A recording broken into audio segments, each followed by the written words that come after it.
過好多次屋企人，佢嘅成長速度係快好多嘅。多咗錢咧，有身痕㗎啦。其實獨居之前財政壓力都好大㗎啦，真係咁大件事唔可以同我講點解嘅，係懷疑有老鼠啊！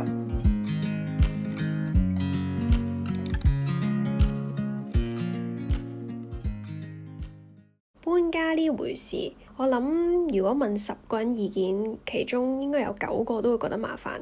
我由細到大一共就搬過8次屋企，喺過去嗰6年更加係搬咗4次，又係一個可以寫上 CV 嘅無聊成就啊！幾日之前喺 YouTube 嘅社群上面呢，發起咗徵集搬屋同埋租屋嘅問題，大家所講嘅麻煩事我都好有共鳴。今日呢條片就會加埋我經驗一齊講下，盡量回答大家嘅煩惱同埋問題。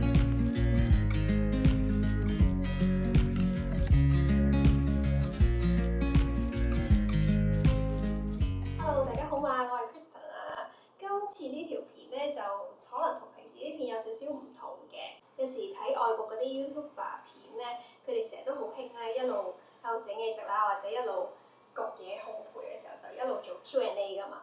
咁今日就試下呢一個模式。今日係會做呢個朱古力磅蛋糕嘅，冇錯，我又整朱古力蛋糕。因為咧，我真係好想消耗下屋企嘅可可粉啊！屋企有一大盒可可粉，佢今年年尾到期㗎啦，我只係用咗好少量，所以就要消耗下佢啦。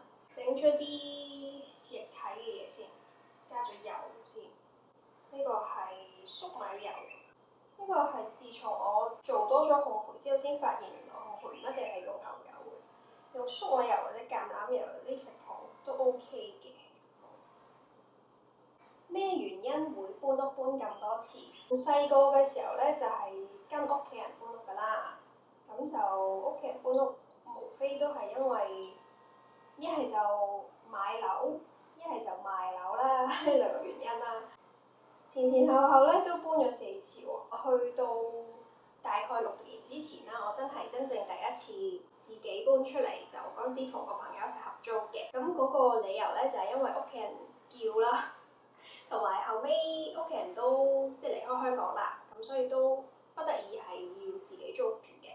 第一次同朋友合租嗰陣咧，就係大概住咗年零度啦，跟住因為朋友佢就唔再租啦，想變咗我要自己搬出嚟自己住咁樣，就搬咗去第一個獨居嘅屋企啦，就係呢個 YouTube channel 咧開始嘅嗰個地方。喺第一個獨居嘅屋企搬去第二個獨居嘅屋企咧，嗰陣時就係因為轉咗工咧，加咗差唔多50% 嘅人工，咁就開始喺度思考呢個，因為我第一個獨居嘅屋企其實好細啦，佢係一個其實劏房，係有獨立廚廁，其實好好嘅，我都好中意個屋企，好舒服。但係嗰陣時因為可能又要處理屋企人嘅一啲物品啦，即係可能要多啲空間去幫佢哋存放，跟住自己多咗錢咧，又身痕㗎啦，即係覺得可以搬個舒服啲嘅地方啦咁樣。於是乎就搬咗去第二個獨居嘅屋企啦。喺嗰個屋企咧住咗大概1年左右，年零啦，年半到啦，跟住又搬咗嚟而家呢個屋企啦。呢個搬嘅契機咧就係因為嗰陣時我已經攞辭咗1年，做呢個自由工作者做咗1年啦，想繼續係維持呢一個生活模式，呢個工作模式，唔想翻去傳統嘅職場啊。為咗慳錢慳租啦，就考慮搬去一個遠離市中心嘅地方，一嚟即係屋租會平啲，地方又大啲咁樣，所以就係咁樣搬咗過嚟住到依家啦。可以放心，我依家就暫時唔會再搬住嘅。如果冇啲咩意外嘅話，都會繼續住咗喺呢一個屋企先。獨居之後財政壓力有冇大咗好多？佢獨居之後真係儲唔到錢。好，我想講嘅就係、其實獨居之前財政壓力都好大㗎啦，基於各樣嘢啦，即係屋企人嘅需求啦，自己嘅需求啦，即係嗰陣時返工又壓力好大啦，需要買嘢。嗰陣時咧，其實個財政壓力比而家可能仲大啲嘅。反而我自己獨居咗之後咧，係可以將我嘅消費減到好低咯。尤其是係當我辭咗職，即即係冇再做 full time 啦，依家去做自由工作之後咧，更加我自己嘅消費其實係降到好低一個月。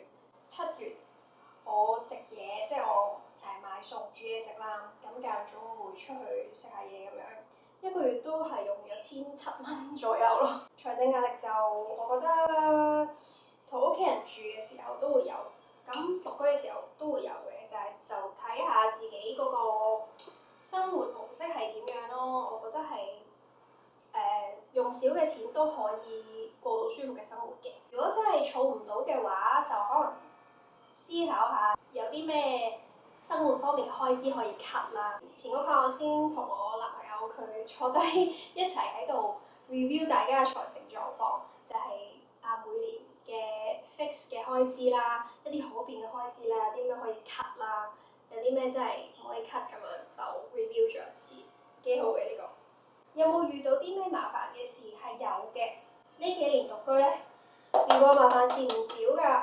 咁咧係有排講嘅，所以咧我決定呢一條問題留翻一陣間我整完呢個蛋糕先，再坐低慢慢同大家講。好，轉頭再答。唔知點樣開口同父母講要搬，佢哋太多擔心。我覺得我唔知算唔算好彩啦，就係因為搬出去住係長輩叫嘅，同埋我係冇得唔自己一個人住啦，我就冇經歷過呢個要同父母提出要搬嘅呢個階段，即係唔知點講嘅呢個階段。可能類似嘅經歷咧，就係我攞辭咗嘛，咁我其實隔咗都一段時間先同我媽媽講嘅，因為佢唔喺香港啦，咁唔需要即係直面佢嘅時候咧，就拖得到就拖㗎啦，有時啲嘢。咁啊，隔咗好耐咧，先至同佢講係啊，我而家做緊啲乜咁樣。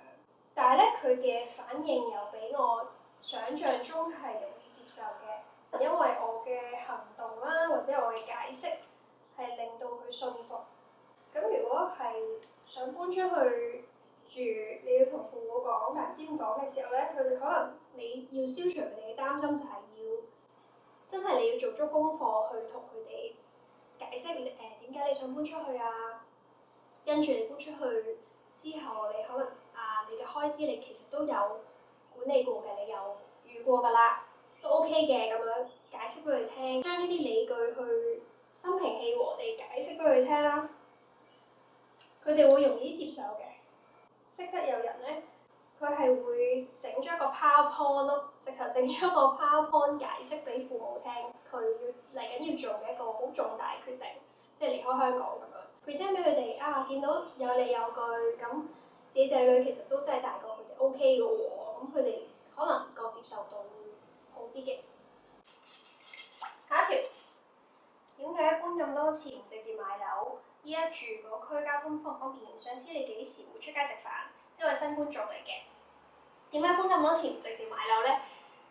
首先第一，雖然咧租咗屋都好幾年啦，但我相信亦都計過，我交出去嘅租真係未必夠我交首期。就算真係夠我交首期啦，咁每個月要供嘅錢都係一筆好大嘅錢啦。同埋咧，如果你一決定係買咗樓一供咧，我會覺得好困身咯。尤其是我依家做緊嘅嘢，即係唔返 full time 啦，然之後以自由工作或者斜槓嘅方式去維持自己嘅生活。如果我係買咗樓供緊嘅話，我唔可以做到呢樣嘢，我唔可以嘗試呢一種生活模式。我覺得呢一種生活模式其實係可以話係最接近由細到大而家30幾年人啦，最接近我理想生活嘅一個 moment 咯。係啦，咁如果你叫我而家犧牲呢一個接近理想嘅翻去買樓，我唔會係想而家呢個階段去做，同埋最主要都係冇錢啦，係啊，咁樣咯。呢排咧睇 press 咧，見到都唔少人講話經濟好差，因為跟住話可能幾年前因為 plan 買咗樓就後悔嘅咁樣，即係個市跌啦，又冇得即係話賣樓又可能蝕錢咁樣，但係又需要多啲嘅 cash flow。不過我就覺得即係買樓係當然有好處，亦都有壞處啦。每一樣嘢都係㗎啦，即係無論你租樓又好，或者去環遊世界旅居都好啦，都係有好有壞嘅。咁就係衡量咗自己當前最想要嘅嘢，或者最需要嘅嘢啦。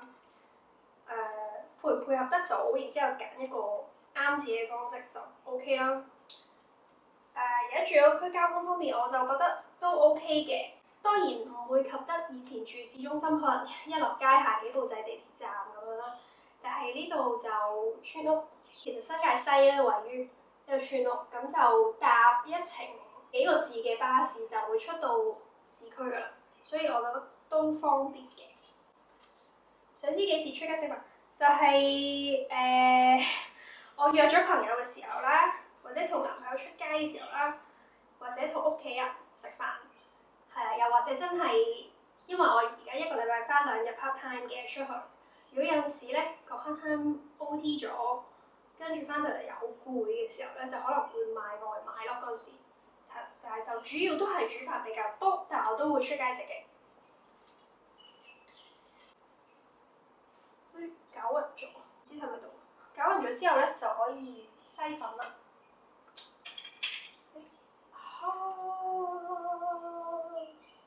啲嘢倒得太多，佢就會喺側邊飛嘅出嚟，唔緊要。好，下一題，搬屋最煩係搬家私，點樣同業主接洽？月租會唔會加得好快？搬屋最煩搬家私真啊，呢樣嘢真係建議咧，好似好廢，但係就〜盡量少啲家私，或者少啲大件嘅家私咯。你見我都冇啲好大嘅櫃，最大嘅櫃就係衣櫃，但係其實嗰個衣櫃可以拆啦，佢都比較窄身啲嘅。有啲人咧就會因為咁樣，所以佢哋揀租屋嘅時候會特登揀有家私，即係附帶家私嘅租屋啦。咁呢一個都係一個好好嘅方法，就係令到你搬屋嘅時候唔使搬家私，亦都唔使花錢去買。咁走嘅時候又唔使搬走，唔使諗啦，咁樣幾好嘅呢個。如果怕搬家私嘅話，但係我自己咧其實就比較中意吉嘅屋多啲，因為吉嘅屋我可以自己去安排啲家私嘅擺位啦，即係更加符合我自己嘅習慣，所以我係 prefer 吉屋。講起搬家私麻煩就係諗起我搬嚟呢度嘅時候咧，咁我有洗衣機嘛。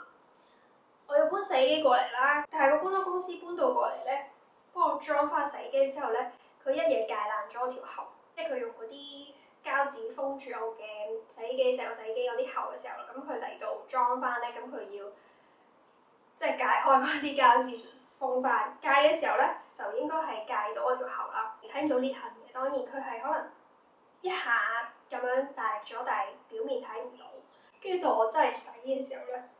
漏水咯，即係喺櫥櫃嗰度濕晒啦。突然之間洗衣機，可能好彩嗰陣櫥櫃入邊都未擺嘢，好似冇乜點擺嘢，跟住先至再自己去買條喉到佢再洗咯。呢啲搬屋公司佢係唔會賠俾你嘅一定，所以就要小心呢樣啦。如果真係驚嘅話咧，真係揾大家私嘅屋咯。話說我同呢個洗衣機都有一個不可解嘅孽緣嘅。好耐之前喺第一次獨居嘅時候都發生過一關於洗衣機嘅慘案。之前咧都有拍片分享過，但係轉頭都可以再講下。答埋先，點樣同業主接洽？意思係即係點樣同佢交鎖匙聯絡嗰啲？因為咧我每一次搬屋都係經 agent 揾嘅。咁 agent 咧佢就會幫我聯絡業主啦，然之後簽約嗰日就會見到業主啦，交鎖匙咁樣。咁業主就通常會帶你去上一次去個單位嗰度，同你講下啲燈掣啊，或者係注意嘅事啊咁樣等等，然之後就俾鎖匙你㗎啦。咁跟住就多數交租就係用 WhatsApp 咯，即係用 WhatsApp 去聯絡，有咩事都係用 WhatsApp 聯絡㗎啦。有啲咩問題出咗都好啦，你都可以經 WhatsApp 去揾個業主同佢傾嘅。有一樣嘢就想提下大家或者想租屋嘅朋友就係咧，租客應有嘅權利咧，自己都要保障翻。我覺得要捍衞翻個權益啊，因為咧租屋咧，如果遇到有啲咩問題，好多個問題，譬如冷氣機滴水啦，或者邊度漏水啊等等咧，嗰啲其實都可以揾業主去搞嘅。但係咧，因為身邊都試過有朋友，佢係遇過業主係借啲椅，即係可能叫佢自己出錢去揾師傅整啦，或者借啲椅唔理啊，或者總之唔俾錢啦。但係呢個係真係業主嘅責任嚟嘅。所以咧，當遇到呢啲情況，就可以理直氣壯啲咁去同業主講啦。業主會唔會加租加得好快？萬幸地咧，我住過嘅3個獨居屋企咧，業主都係好好喎，冇加租。第一個獨居嘅屋企嘅業主咧，佢仲減租添，因為嗰時咁啱 Covid 啦，經濟好差嘅時候咧，佢仲主動同我講減租喎，係萬幸嘅真係。即係而家就算而家呢度住咗1年啦，啱啱。咁個業主都冇加我租，緣分啦。最近都想搬，因為就翻工啦。而家屋企都唔錯嘅，咁咧翻工就麻煩啦，買燒銀紙咁樣，所以都係糾結緊咁樣。係啊，搬屋真係好煩嘅其實。我覺得我自己唔算多嘢啦，但係搬嘅時候都係會煩嘅，即係你要將啲嘢劈埋，然之後去到新屋又一次過攤翻晒出嚟啦。呢個步驟係攰嘅，但係咧都有少少嘅撇步啦，即係少少嘅方法令到呢個過程冇咁攰，或者係快啲完成可以。話説我之前做過一條片就分享過相關嘅 tips 啦，大家有興趣嘅話咧，可以去睇下。你就翻工都會真係想搬屋嘅，翻工嘅時間如果係可以縮短，因為你住得近而縮短嘅話咧，你成個人生係個感覺唔同咗嘅。譬如就算我而家出去翻，淨係翻2日 part time，但係都係一段路程啦。咁我都會覺得，哎呀，如果有時住得近啲，即係好似以前咁樣住得近啲就好啦。咁係咯，有時有啲即係雞肋位就係覺得自己而家間屋其實都 OK 啊，點解要搬咧？咁但係其實咧一萌生咗呢個想搬嘅念頭咧，好多時就會真係搬嘅。尤其是當你開始睇樓之後，你就會更加想搬嘅。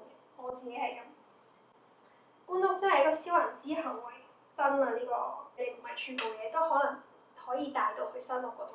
咁有啲嘢咧，你需要新買又係一筆錢啊，唔知有冇用咧？即係喺啲細位嗰度慳翻嚟。譬如我唔會用紙箱咯，即係我恃住自己唔多嘢嘅，其實都可能啲搬公司嘅師傅就好秒我噶啦。唔用紙箱，我就會將啲嘢盡量咧，可能塞入蛇皮袋啦，自己嘅紅藍膠袋，然之後咧可能又塞啲入去一啲密封嘅櫃桶，因為到時搬屋師傅係會幫我封咗啲櫃桶噶嘛，咁我就將啲嘢擺入去咁樣，到時一次過搬，咁就會慳翻啲紙箱咯。我而家已經撈好咗呢個。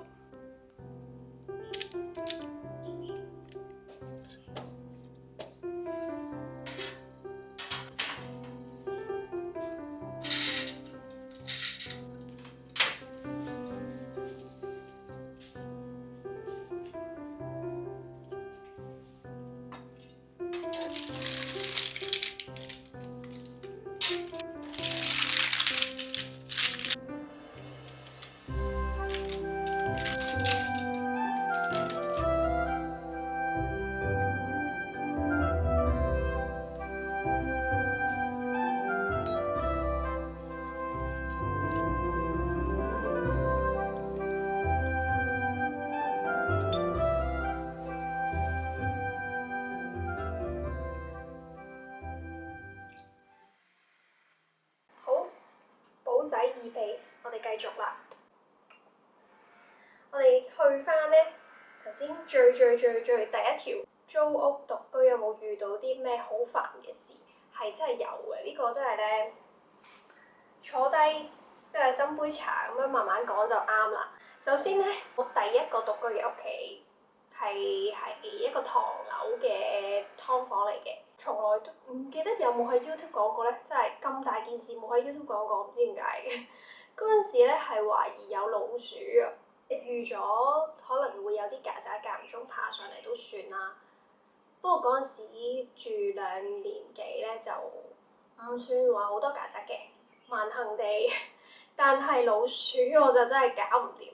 試完咧，有一次深夜，我諗12點嘅時候啦，咁我坐咗喺張床上邊，突然之間眼尾睄到咧，睄到廚房嗰邊咧，好似突然間有嘢喐，即係有一個灰灰黑黑嘅頭咧喺個廚房櫥櫃下邊伸咗出嚟，眼尾睄到識喐嘅喎，跟住一擰個轉頭咧，其實已經睇唔到噶啦，冇睇到正面嘅。咁但係你灰灰黑黑一嚿都幾大嚿，又行得咁快嘅嘢，會係啲咩咧？咁樣，咁嗰時就係我第一次發現懷疑有鼠蹤嘅。嗰晚即刻咧係瞓唔到覺，雖然即刻可能睇過晒櫥櫃底下嗰啲窿窿罅罅啦，嗰陣時我仲唔敢自己睇喎，打俾我男朋友同佢 FaceTime 緊先就夠膽睇喎。如果我一望落去，佢咁樣撲出嚟或者望住我咁點算啊？咁樣好驚啦，所以咧就 FaceTime 住佢睇，咁揾唔到嘅。跟住有睇過廁所啦，即刻又冇啦。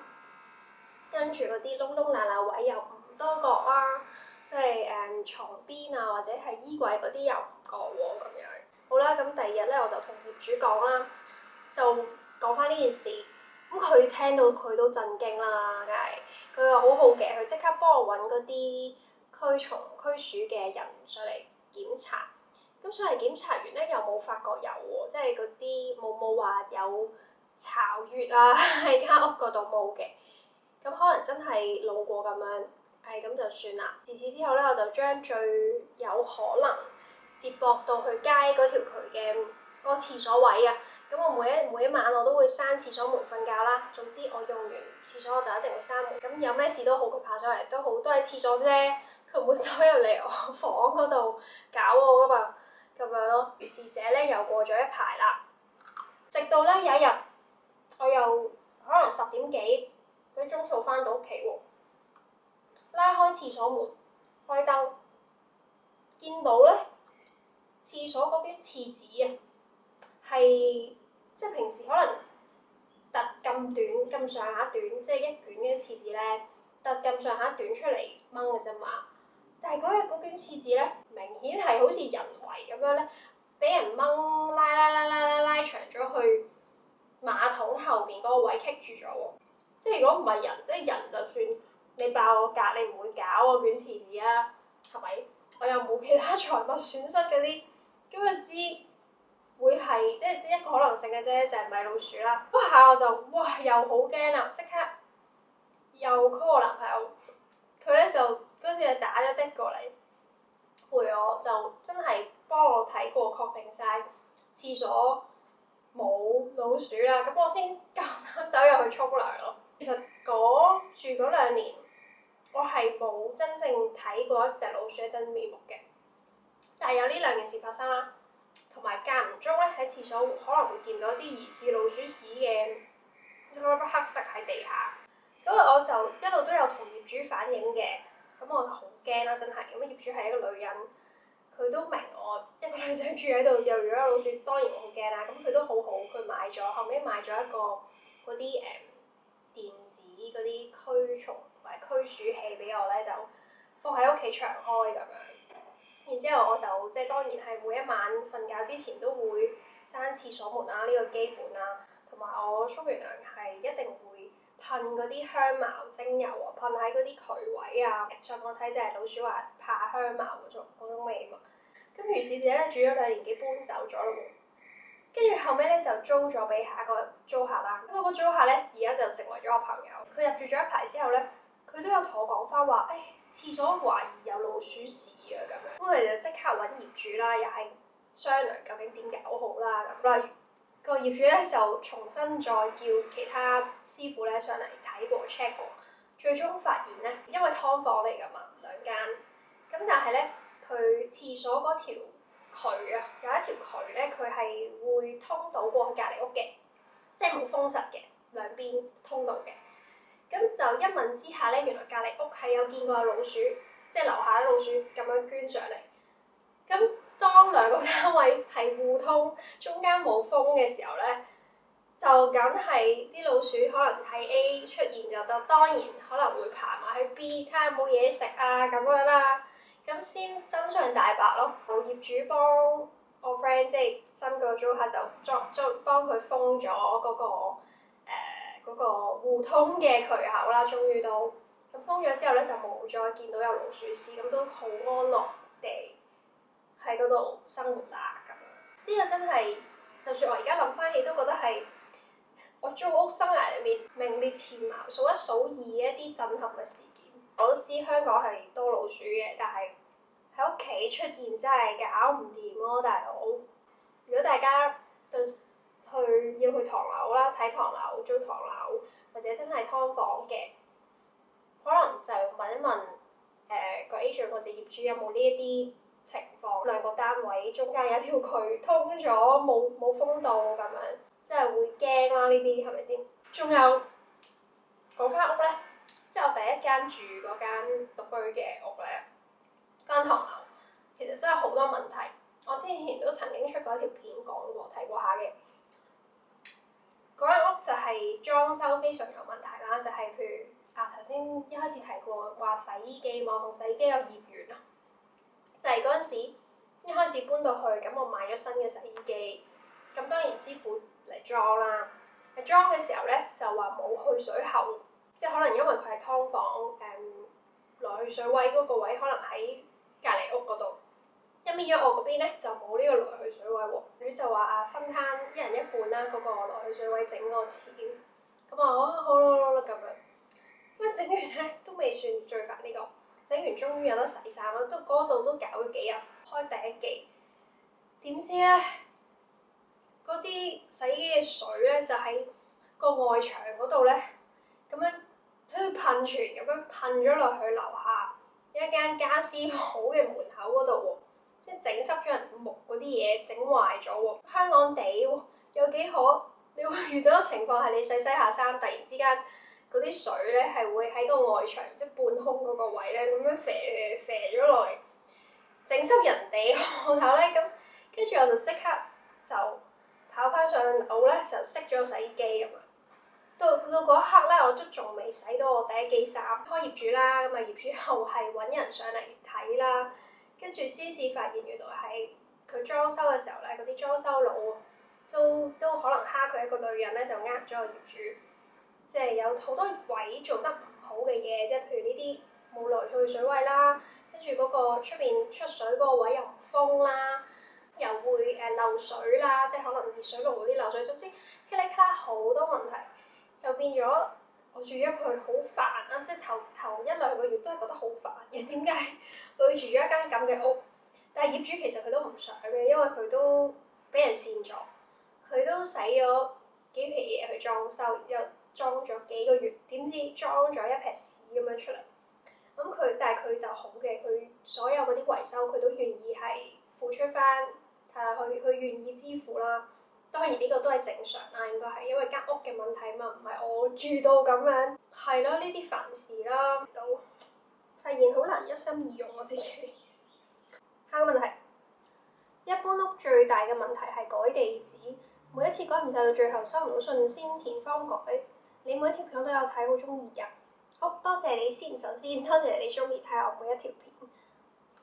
咁咧，改地址呢樣嘢我都認同係好煩。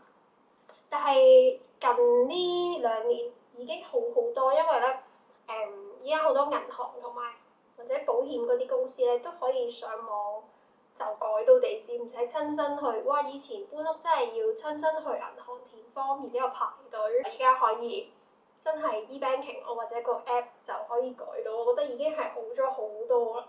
最主要都係銀行信啦，同埋保險公司嘅信咯，我覺得係最緊要改啊，同埋稅咯。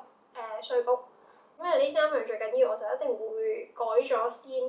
不過咧，就因為而家銀行嗰啲月結單，我都係改做電子月結單嘅。咁其實佢都唔係成日話要寄信過嚟啦，咁就變咗冇咁迫切啦。即係搬咗屋之後冇咁迫切要去改個地址咯。水電煤費單嗰啲咧，如果你係揾 agent 租屋嘅 ，agent 就會幫你搞呢啲轉名、轉地址嘅手續㗎。就唔使自己搞。Next， 最後啦，最後一個問題就係、想問下退租係1個月前通知業主有咩要留意，好開心我咁啱下個月想退租，你咁啱就出類似嘅話題，一直好中意睇你 channel，我有共鳴，多謝你啊！令我下定決心搬出嚟，好多謝你一路都支持我嘅 channel 啊！退租咧係冇錯，1個月前通知業主就得㗎啦，即係好似辭職咁樣。有咩需要留意就係間屋要還原翻啦，還原翻佢租俾你嗰陣嘅時候嘅情況。如果唔係咧，就會俾人扣按金嘅。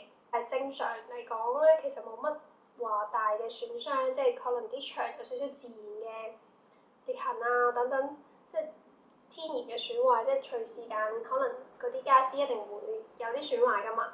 咁嗰啲正常嘅就多數業主都唔會話扣你錢㗎。仲有就係咧，我每一次退租都要諗一次呢個問題，就係咧，究竟我通知咗業主之後，即係我1個月前通知佢啦。咁之後嚟緊呢1個月，接下來呢個月我使唔使交租咧？我每一次都要諗一次，係要嘅，因為我哋每個月交租咧係交貨你下1個月，即係接下來呢1個月嘅租。咁所以如果你1個月前通知退租嘅話咧，正常都係要俾埋個1個月嘅租金嘅，係啦。跟住完晒之後咧，你可能已經搬走咗啦，咁但係業主可能佢會再 WhatsApp 你咧，同你講電費啊、水費嗰啲嘅，因為你搬走咗，佢可能咁啱先收到近呢2個月嘅電費或者水費，因為你前1、2個月你都仲係住緊喺度啊嘛，咁理所當然嗰啲費用就梗係你自己俾翻嘅，呢個就好正常啦。但係就可以計下咯，即係譬如佢電費2個月咁樣，但係其實由上一個節數日咧去到今個節數日，其實你中間有1個月已經唔喺嗰度住，已經搬走咗㗎啦。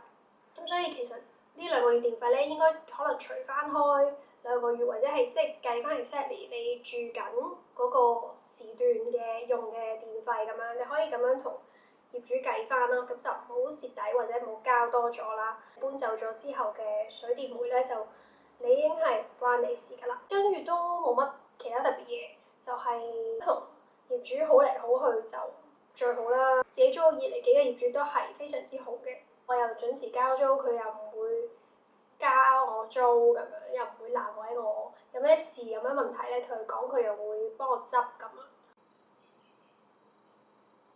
讀書嘅時候咧，曾經聽過中化老師講過句説話，佢話咧，搬過好多次屋嘅人，佢嘅成長速度係比冇搬過屋嘅人咧係快好多嘅，一路記到依家。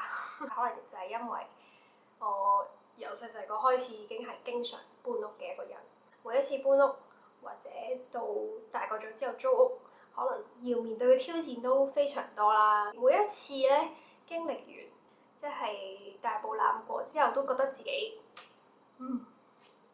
又叻咗啲啦，又成長咗啲。雖然到依家咧有得揀，我都係唔想搬屋嘅，但係如果真係逼不得已要搬嘅時候咧，都會有呢個心理準備啦，同埋係知道應該點做。如果大家嚟緊係需要搬屋嘅話，希望呢條片幫到你哋打氣啦。今日就嚟到呢度先，下次再見啦，拜拜。我呢個 I 人咧拍呢條全程都係講嘢嘅片，真係有少少搞唔掂，好攰啊！依家呢種 style 嘅片都係不適宜拍太多。